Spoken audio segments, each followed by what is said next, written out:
பண்ணிருப்பியா வாசிச்சிருக்கியா?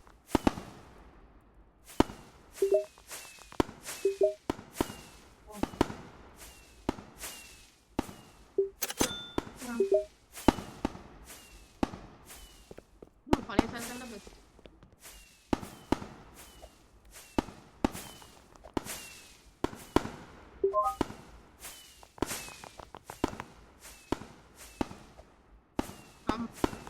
ஏய் நீ வேற இங்க கேளு. நான் வந்து அவரோட மியூசிக் குரூப் இல்ல, நான் ஒரு பஸ் ஸ்டூடெண்ட்னால அவர் தான் எனக்கு இன்சார்ஜ். அவர் வந்து எங்க எல்லாரையும் பாட சொல்லுவாரு. நான் நல்லா பாடுறேன்னு என்ன சேர்த்துக்கிட்டாரு. சேர்த்துக்கல, என்ன வந்து இன்ஸ்ட்ருமெண்ட் வாசிக்க சொன்னார். கீபோர்டு வாசிக்க சொன்னார். கீபோர்டு. Because I know